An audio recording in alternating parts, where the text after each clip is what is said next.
Now after some time what you will see that the test charge will be repelled and it will move away from the source charge capital Q. Why? Because both of them are having the similar nature of charge, plus Q.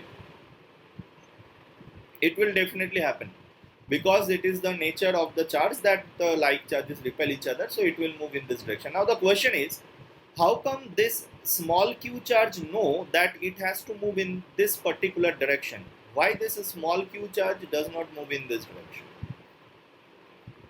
The answer is that this capital Q charge constantly sends a message to small q about the force. That message consists of how much force that small q charge has to feel. Understood this thing?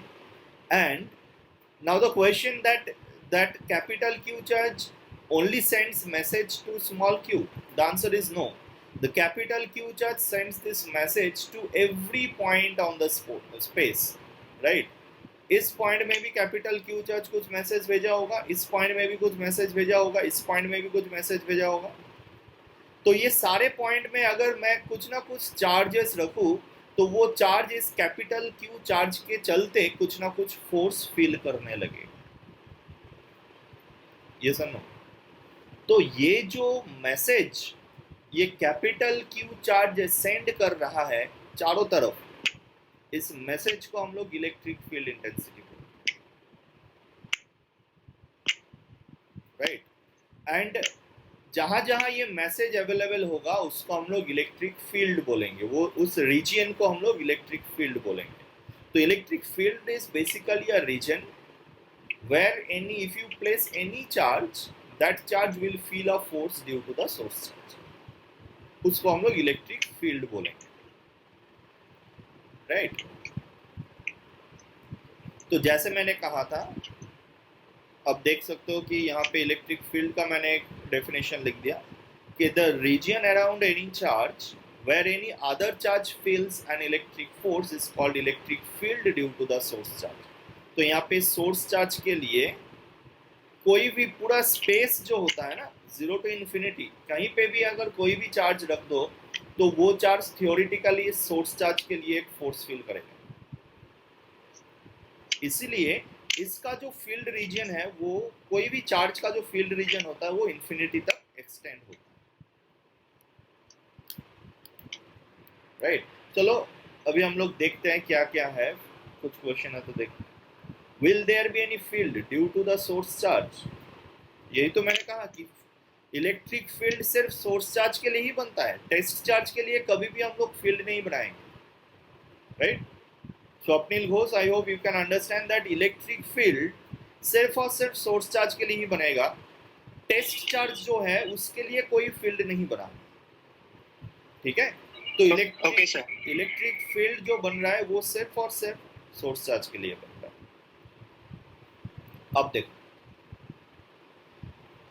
अब एक बहुत interesting चीज यहाँ पे समझो कि अगर मेरे पास ये स्मॉल क्यू चार्ज है तो यहाँ पे इसके ऊपर फोर्स कितना है, k into capital Q, suppose ये लेंथ है x, divide by x square into small Q. कैसे मैंने निकाला ये force? By using Coulomb's law, right. अब मान लो इस चार्ज को चेंज करके मैं कैपिटल क्यू के जगह स्मॉल क्यू के जगह स्मॉल क्यू 1 चार्ज रख देता हूँ, तो इस फोर्स का वैल्यू क्या हो जाएगा? के Q q1 by x square, right. And if you change this charge from q1 to q2, you will find the force is kq q2 by x square. So what is happening here, that this term, if you consider this term inside the box, this term is independent of the test charge present here, right. This term is independent of the test charge present here. अगर यहाँ पे कोई भी charge रख दो तो क्या ये वाला टर्म जो बॉक्स के अंदर है क्या वो चेंज होने वाला है? नहीं होने वाला है, राइट. तो यही वो चीज है जिसको मैं बोल रहा था कि वो मैसेज यही है जो ये सोर्स चार्ज के ऊपर डिपेंड करता है, टेस्ट चार्ज के ऊपर नहीं डिपेंड करता है। और इसी चीज को हम लोग बोलते हैं electric field intensity. Electric field intensity, ठीक। चलो देखते हैं क्या है। Where does electric field terminates, ये सब हम लोग बाद में पढ़ेंगे। इलेक्ट्रिक फील्ड लाइंस के बात कर रहे हो तुम, इलेक्ट्रिक फील्ड टर्मिनेट अगर इसका आंसर है तो ये इन्फिनिटी तक जाता है। कोई भी चार्ज के लिए इलेक्ट्रिक फील्ड जो है वो इन्फिनिटी तक फैला होता है, right. Srishti Mukherjee, I hope you have got my answer that कोई भी चार्ज के लिए इलेक्ट्रिक फील्ड इन्फिनिटी तक फैला होता है, राइट।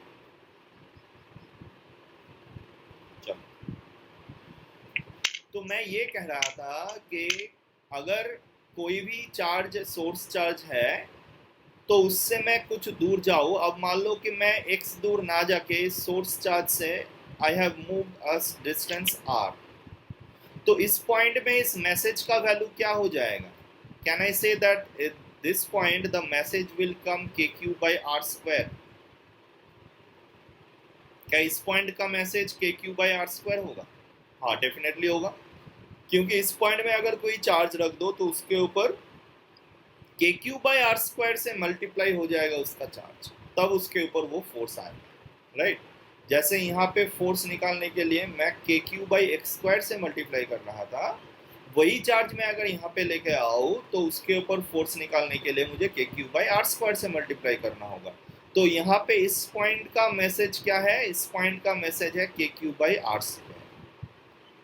वैसे ही ये सोर्स चार्ज हर एक पॉइंट में, हर एक जगह पे अपना एक पर्टिकुलर मैसेज छोड़ के आता है, राइट। ताकि वहां पे कोई दूसरा चार्ज अगर आ जाए तो वो चार्ज क्या करेगा? बस अपने चार्ज को उस मैसेज से मल्टीप्लाई कर देगा और उसके ऊपर फोर्स वो निकाल देगा, राइट। क्या ये जो बात मैंने कहा, क्या ये समझ में आया किसी को, सबको? अगर कोई डाउट है तो इससे रिलेटेड यू कैन आस्क। यहाँ पे यही लिखा हुआ है कि every source charge sends an information at every point in space which determines the force on any other charge placed at that point. This information is known as electric field intensity. कोई doubt है तो देख लेते चलो।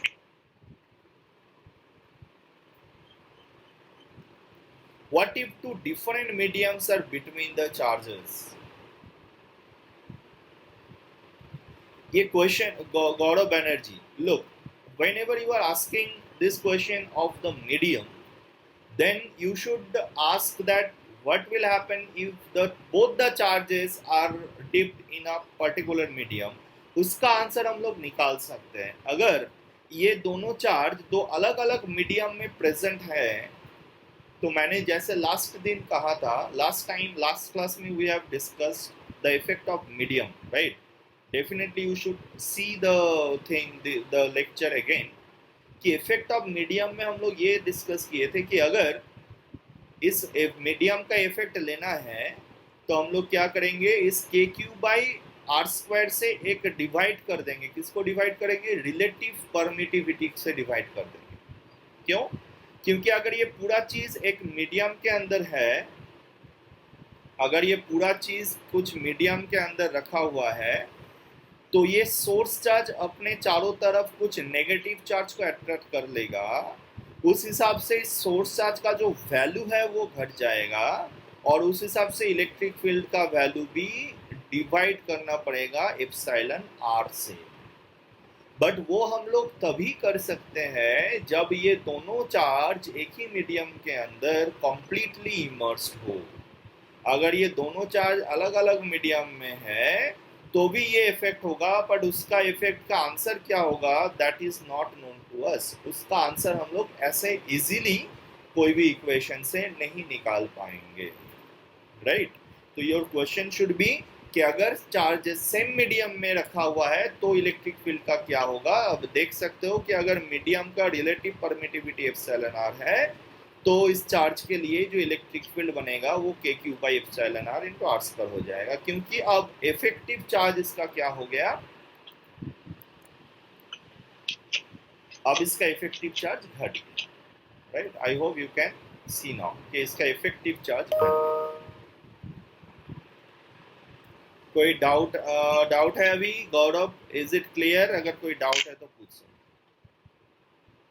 Yes sir, clear. All right, so it is the electric field intensity. हम लोग इसका physical aspect को समझे।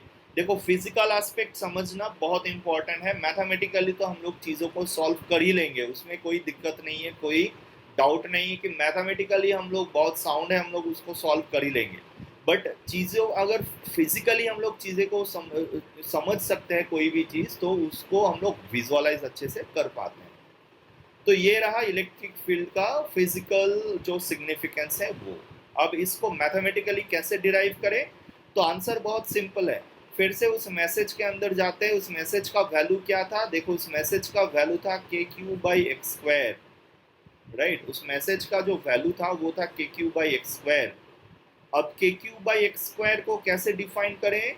अगर मान लो मेरे पास यहाँ पे स्मॉल क्यू चार्ज ना होके, if we had a +1 coulomb charge, then what would be the force on that +1 coulomb charge due to this plus capital Q source charge? Is the answer same as I have marked inside the box? क्या इसका answer इस box में mark किया हुआ चीज के साथ exactly match कर रहा है? अगर मेरे पास यहाँ पे एक +1 कूलम का चार्ज होता तो क्या इसके ऊपर इतना ही फोर्स आता? यस और नो? Yes sir. तो मैं क्या इलेक्ट्रिक फील्ड इस मैसेज को डिफाइन कर सकता हूँ मैथमेटिकली कि ये message it is nothing but the force on a 1 coulomb charge placed at that point. क्या ऐसे हम लोग इस मैसेज को डिफाइन कर सकते हैं, ये इलेक्ट्रिक फील्ड इंटेंसिटी को, ये फाई को, राइट। तो ऐसे ही इलेक्ट्रिक फील्ड इंटेंसिटी डिफाइंड होता है। ये फाई कैसे डिफाइंड होता है? ये डिफाइंड ऐसे होता है कि मैथमेटिकली इलेक्ट्रिक फील्ड इंटेंसिटी, इसको हम लोग कैपिटल ई वेक्टर से लिखेंगे, ठीक है। इलेक्ट्रिक फील्ड इंटेंसिटी को कैसे लिखना है? Capital E. Gravitational field intensity को कैसे लिखे थे हम लोग? जी वेक्टर से लिखे थे। If you remember, gravitational field intensity को जी वेक्टर से डिनोट किए थे। तो मैथमेटिकली इलेक्ट्रिक फील्ड इंटेंसिटी, जिसको हम लोग कैपिटल ई वेक्टर से डिफाइन करते हैं, mathematically E vector at any point can be found by the force on any unit positive charge placed at that point. तो अगर मुझे यहाँ पे इलेक्ट्रिक फील्ड निकालना है तो मैं क्या करूँगा? मैं सिर्फ इस प्रोसेस को फॉलो करके यहाँ पे एक +1 कूलम का चार्ज रख दूंगा और मैं देखूंगा कि इस 1 कूलम के चार्ज के ऊपर फोर्स कितना आ रहा है। कूलम्ब लॉ से हम लोग इसका फोर्स निकाल सकते हैं कि इसका फोर्स होगा के क्यू डिवाइडेड बाय, अगर ये इतना सा डिस्टेंस y है तो k Q by y square into 1। So that is the electric field intensity at that point. तो हर एक पॉइंट का इलेक्ट्रिक फील्ड इंटेंसिटी अलग अलग हो सकता है। जान लो, समझ लो ठीक से, इस चीज को याद कर लो अपने अंदर, ठीक से इसको ग्रैस्प करना बहुत जरूरी है। कोई डाउट है तो पूछ सकते हो। देखता हूँ कोई क्वेश्चन अगर है।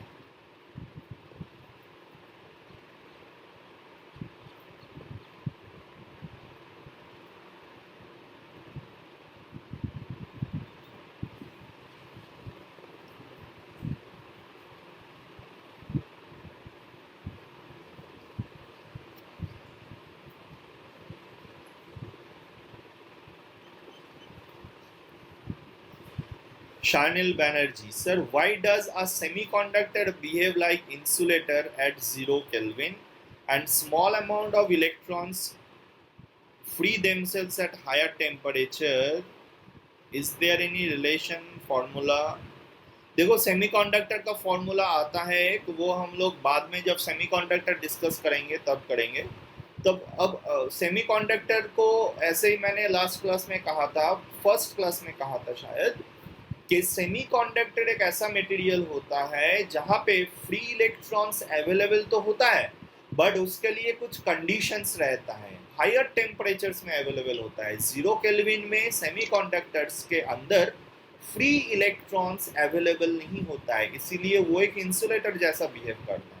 अगर उसका टेम्परेचर बढ़ाओगे या तो और भी कोई मेथड है उसमें उसको अगर वैसे करेंगे तो उसमें फ्री इलेक्ट्रॉन्स का नंबर बढ़ जाता है और वो एक कंडक्टर के जैसा काम कर लगता है, राइट। इसलिए सेमीकंडक्टर यूजफुल होता है, क्योंकि वहाँ पे इलेक्ट्रॉन्स है या नहीं है वो हम लोग डिपेंड करेंगे, हम लोग वहाँ पे डिसाइड करेंगे कि whether it is a conductor और it is a non conductor, right. और जो भी इक्वेशंस वगैरह है ये हम लोग बाद में डिस्कस करेंगे, अभी फॉर्मूला जरूरी नहीं है। I hope till now it is clear to all of you. Electric field का कॉन्सेप्ट समझ में आना चाहिए। I hope it is clear to all of you. So move to the next slide. Properties of electric field, right. Properties of electric field, देखो बहुत सारे property यहाँ पे लिखा हुआ है, एक एक करके हम लोग इसके प्रॉपर्टीज को डिस्कस करने वाले हैं, ठीक। तो पहले फर्स्ट प्रॉपर्टी को डिस्कस करते हैं। What is the property? It says that it is a vector quantity. Electric field एक वेक्टर क्वांटिटी है। क्यों है, कोई बता पाएगा क्यों इलेक्ट्रिक फील्ड एक वेक्टर क्वांटिटी है? कहाँ से हमें पता चलता है कि इलेक्ट्रिक फील्ड एक वेक्टर क्वांटिटी ही है?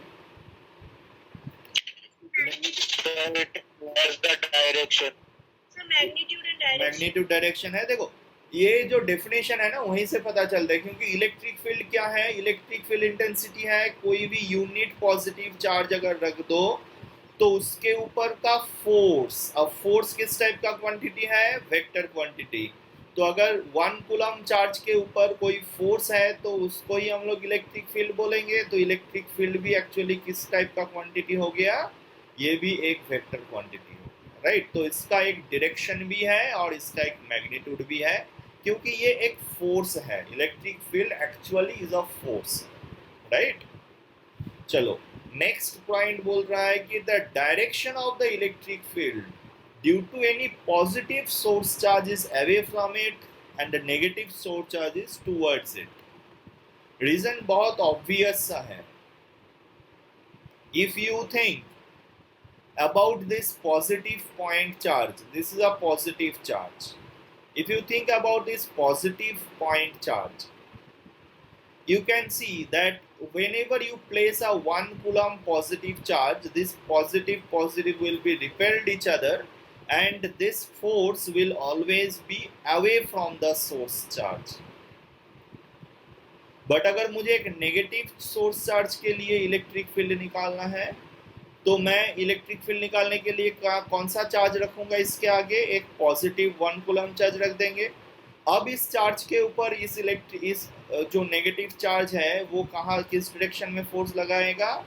Towards it. So can I say that इसके लिए जो इलेक्ट्रिक फील्ड बन रहा है that is towards the negative charge.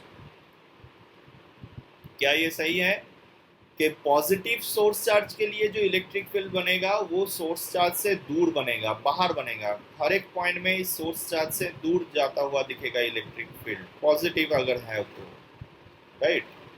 और अगर नेगेटिव चार्ज है तो हर एक पॉइंट में इलेक्ट्रिक फील्ड का जो डायरेक्शन होगा वो किस डायरेक्शन में होगा? वो इस चार्ज के डायरेक्शन में आएगा। कोई भी पॉइंट ले लो तो वहाँ पे जो इलेक्ट्रिक फील्ड आएगा वो इस चार्ज के डायरेक्शन में ही। Is it clear to all of you? क्या ये समझ में आया सबको? Yes sir. चलो ठीक। थर्ड पॉइंट में आते हैं। ये बोल रहा है कि force on any charge Q placed at a point in any electric field is given by Q into E, where E is the electric field at that point. देखो अगर इलेक्ट्रिक फील्ड का बेसिक कॉन्सेप्ट क्लियर है तो ये point भी बहुत clear लगेगा, बहुत इजी लगेगा। क्या बोल रहे हैं कि अगर मेरे पास किसी पॉइंट में इलेक्ट्रिक फील्ड दिया हुआ है E, suppose at this point I know the value of electric field. इसका मतलब ये है कि यहाँ पे अगर 1 कूलम का चार्ज रखोगे, यहाँ पे अगर मैं प्लस 1 कूलम का चार्ज रखूँ तो उसके ऊपर फोर्स कितना लगेगा? That force will be E. अब अगर मैं यहाँ पे 1 कूलम के जगह प्लस क्यू कूलम का चार्ज रख दूं तो इसके ऊपर फोर्स क्या लगेगा? क्या इसके ऊपर फोर्स क्यू इंटू ई लगने वाला है? यस और नो? है कि नहीं? क्या है समझ में ये कि अगर किसी पॉइंट पे मुझे इलेक्ट्रिक फील्ड पता है और वहां पे मैं एक स्मॉल क्यू चार्ज रख दिया तो उस स्मॉल क्यू चार्ज के ऊपर जो फोर्स आने वाला है वो इलेक्ट्रिक फील्ड के साथ उस स्मॉल क्यू को मल्टीप्लाई करके जो आता है वही फोर्स है, राइट? अब यहाँ पे इम्पॉर्टेंट चीज ये एक इम्पॉर्टेंट चीज है जो नोट करना है तुम लोगों को कॉपी में कि here the charge q is taken with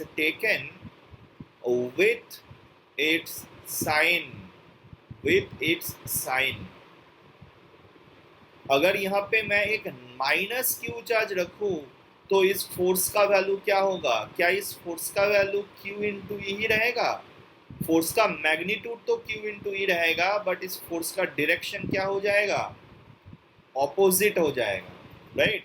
क्योंकि अगर इलेक्ट्रिक फील्ड इधर है तो एक पॉजिटिव चार्ज इधर फोर्स फील करेगा, बट अगर मैं एक नेगेटिव चार्ज रख दूं माइनस क्यू तो उसके ऊपर फोर्स किस डायरेक्शन में आएगा? इस डायरेक्शन में आएगा, राइट? क्योंकि अगर मेरे पास सोर्स चार्ज, देखो सोर्स चार्ज पॉजिटिव था तभी तो इलेक्ट्रिक फील्ड यहाँ पे away from the source charge आया।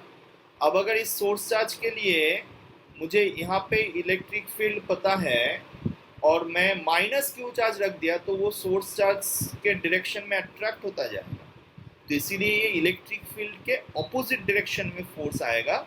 इस फोर्स को हम लोग माइनस क्यू इंटू ई लिखेंगे, ना कि क्यू इंटू ई। इस पॉइंट में इलेक्ट्रिक फील्ड हालांकि इसी डायरेक्शन में है बट नेगेटिव चार्ज के चलते इस नेगेटिव चार्ज के ऊपर फोर्स लगेगा opposite to the electric field. क्या इस कॉन्सेप्ट को समझ में आया? इस प्रॉपर्टी को समझ में आया सबको? अगर कोई डाउट है you can ask me any time. Is this property clear? बहुत क्लियर होना चाहिए कि अगर मेरे पास एक चार्ज Q है और मेरे पास इलेक्ट्रिक फील्ड दिया हुआ है तो I can find the force on that charge by simply multiplying the charge with electric field, but the direction will be determined whether the charge is positive or negative, right? यहाँ पे ये भी लिख सकते हैं हम लोग कि पॉजिटिव चार्ज के ऊपर जो फोर्स आएगा वो इलेक्ट्रिक फील्ड के डायरेक्शन में जाएगा, नेगेटिव चार्ज के ऊपर जो फोर्स आएगा वो इलेक्ट्रिक फील्ड के ऑपोजिट डायरेक्शन में जाएगा, राइट? ये सब कॉपी में नोट कर लो। Direction of force on positive test charge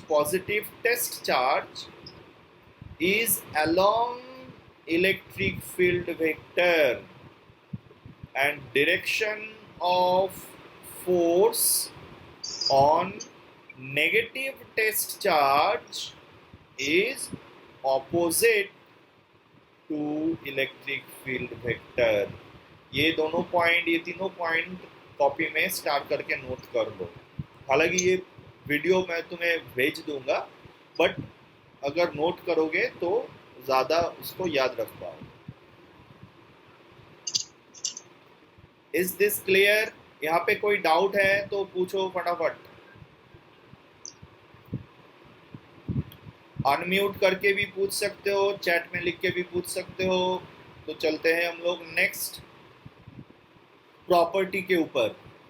next property क्या बोल रहा है? इट सेज कि for any charge Q the value of electric field at a distance r is given by k cube by r square. ये भी बहुत obvious है कि अगर मेरे पास एक सोर्स चार्ज है Q, so what is the electric field due to that source charge at a distance r? The answer is the electric field intensity due to this point charge is k cube by r square. Due to this point charge, the electric field at this point is k cube by r square. Right? यहाँ पे एक चीज याद रखना है कि यहाँ पे भी हम लोग इलेक्ट्रिक फील्ड के केस में भी सुपरपोजिशन यूज कर सकते हैं, राइट? स्टार्ट करके यहाँ पे लिख दो for a system of charges, for a system of charges, we use superposition principle. Superposition principle to find electric field at any point, right? इसका मतलब ये है, इसका मतलब ये है कि अगर यहाँ पे प्लस क्यू के साथ साथ एक नेगेटिव मान लो क्यू प्राइम चार्ज भी है, तो इस पॉइंट का इलेक्ट्रिक फील्ड अब क्या कैसे निकलेगा? इस क्यू के लिए अलग से मैंने निकाल लिया, अब इसके लिए मुझे अलग से निकालना है इलेक्ट्रिक फील्ड। इसके लिए किस डायरेक्शन में होगा electric field? Towards the negative charge, right. इसके लिए इलेक्ट्रिक फील्ड का वैल्यू क्या होगा? अगर दिस डिस्टेंस इज x, तो इसके लिए इलेक्ट्रिक फील्ड का वैल्यू होगा k q prime by x square. So now if I ask you what is the net electric field at this point, so you need to give me the answer by vector addition of this electric field and this electric field, right? So the net electric field, if it is E1 vector and if it is E2 vector, so net electric field at this point can be given by E1 vector plus E2 vector, it is the addition. तो ऐसे ही अगर यहाँ पे बहुत सारे charges रहे तो इसी पॉइंट पे हर एक चार्ज के लिए इंडिविजुअली फील्ड निकालो और उन सारे फील्ड्स को वेक्टरिकली ऐड करके you will find the net electric field at that point. Is it clear to all of you? If there is some doubt, you can ask me.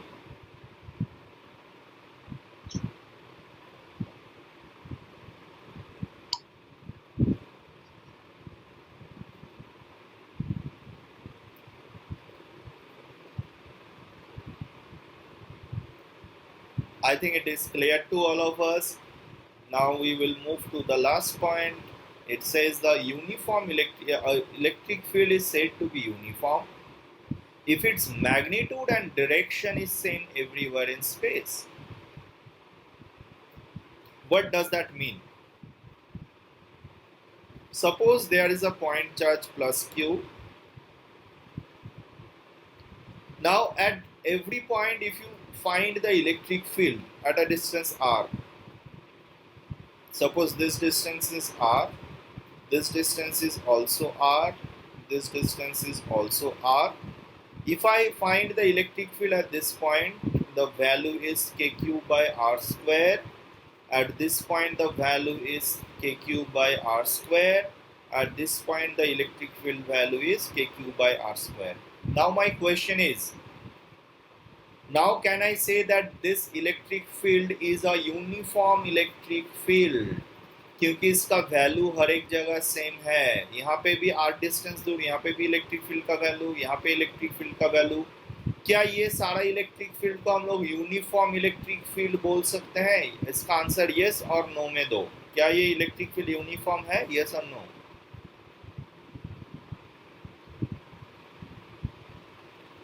बताओ क्या आंसर है इसका? Is that electric field uniform or not? No, sir. Why not? So because the magnitude is same but direction is different for Good. every. The directions are different at every point for that electric field.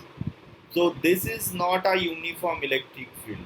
Uniform electric fields can be found in very specific cases.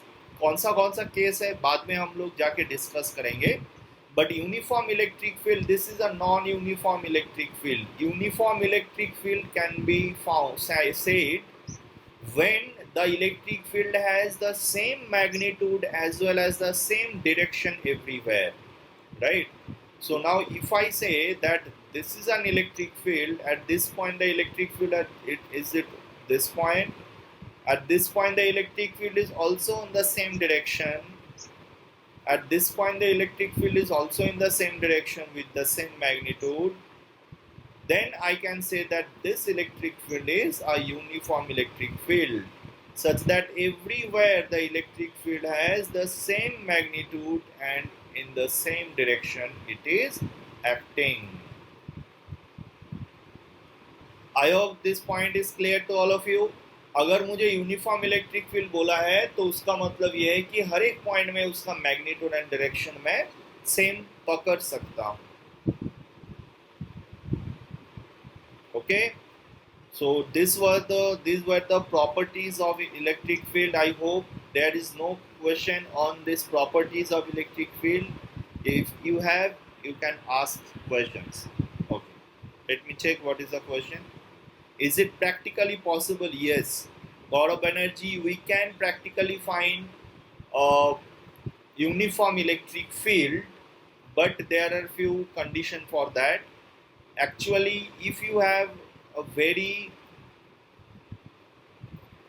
large plates, charge plates, suppose this is a large charge plate where this side is positive and this side is negative plate. Large in the sense that this distance is much less than this length, right? In this case अगर d बहुत छोटा है small l से, तो इसके अंदर जो electric field बनेगा पॉजिटिव टू नेगेटिव, ये electric field, this electric field will be almost uniform, right? I will not say it is exactly uniform, but इसका इलेक्ट्रिक फील्ड एकदम अंदर में electric field will be almost uniform. इसको हम लोग uniform electric field मानते हैं, राइट? तो ऐसे बहुत सारे एग्जांपल्स हैं. हम लोग धीरे धीरे ये सारे एग्जांपल्स चेक करेंगे, कौन सा इलेक्ट्रिक फील्ड यूनिफॉर्म है, क्या नेचर का है, सारा. चलो, I hope we have understood the basics of electric field, how we can define it and what are the properties of electric field. Now we can solve few numerical questions based on this property of electric field. I will upload this question in the PDF format also. You can try them at your home, but I want you to try at least 1 or 2 questions here in the class only, so that I understand that whether you have got the concept clear or not.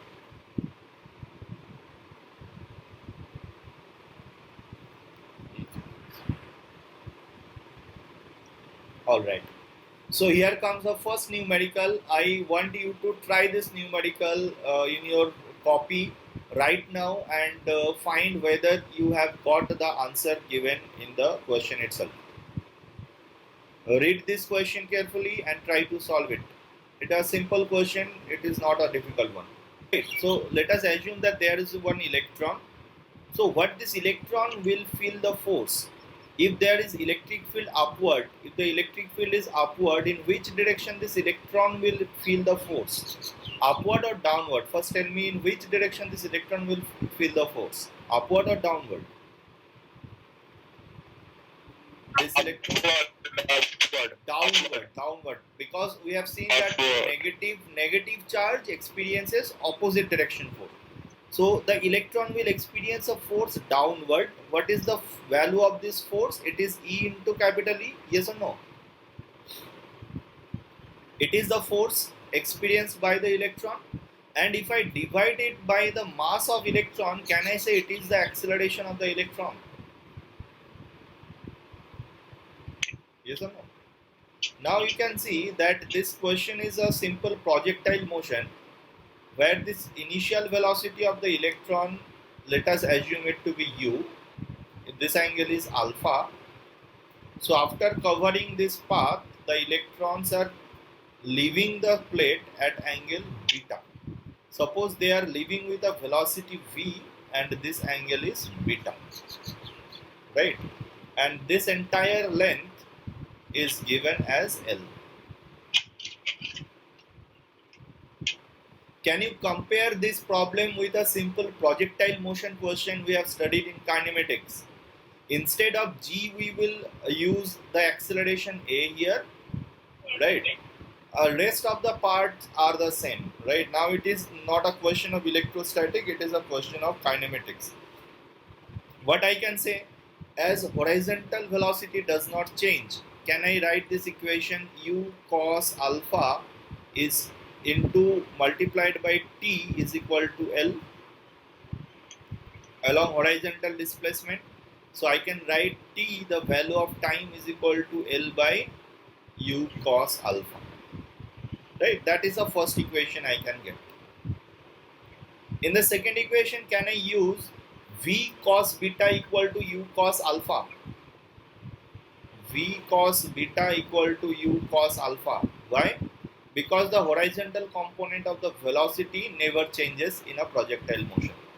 Right? So from here we can also express v in terms of u, that is u cos alpha by cos beta. Right? Equation number 2. And finally we will write the equation of downward velocity. What is downward velocity at the point of leaving? The downward velocity is v sine beta. Right? V sine beta. V sine beta. The downward velocity is v sine beta. Can I use this equation v equal to u plus at? So is that equation correct? You tell me whether I am writing this equation correct or not. V sine beta is equal to u sine alpha. I am writing the vertical velocity equation v equal to u plus at plus at. Can I? Is this equation correct, or I need some modification in this equation? Square. Huh? Tell me if you think that equation is not correct, then you tell me where I am wrong here in writing this equation. I have written the equation from here, v equal to u plus at. I have written the same equation here. Sir, minus 80 Where the 80 will be minus, because the acceleration is a downward vector. Right? So if I have taken upward vectors positive, the downward vector should be negative. The acceleration here is downward, so I have to take minus 80. But there we need another change. Can you identify another change in this equation? What is another thing that I have written wrong? v sine beta. Should it be v sine beta or minus v sine beta? Why minus v sine beta? Because the final velocity is in which direction? Downward. It is also downward. The vertical component of final velocity is downward, and the vertical component of initial velocity, u sine alpha, is upward. So now this equation is correct. Right? Look, so every time you write an equation, you have to be very careful about the signs if these are vectors. If these are vectors, okay. Now now the question is solved. Instead of v, I will replace it by u. So the equation will be u cos alpha by cos beta into sine beta, right? Plus u sine alpha. I have taken this side and at and opposite side. That is equal to at. Now a is e into e by m, and again t is L by u cos alpha. Right? Now you can see that I will find a square term of u. If I cross multiply it, you will find that u square, right? U square into cos alpha. If I take cos alpha common from this here also, so u square cos square alpha, it is tan beta plus tan alpha, that is equal to small e capital E into L by m. Right? So from there you will get the value of u, which is small e capital E into L by m into cos square alpha into tan alpha plus tan beta, and I will make a square root of the entire expression. So that should be your answer. I hope you have got the solution of this question. Yes, sir. तो तो चलो ऐसे ही कुछ question यहाँ पे दिया हुआ है. I suggest you to try this question, right. इसको प्रैक्टिस सेट 2 मान के सॉल्व करो. मैं अलग से प्रैक्टिस सेट 2 मान बोल के डाल भी दूंगा यहाँ पे. ज़्यादा नहीं, 4-5 क्वेश्चन है, बट ये सारे क्वेश्चन इलेक्ट्रिक फील्ड रिलेटेड हैं और इस क्वेश्चन को सॉल्व करो.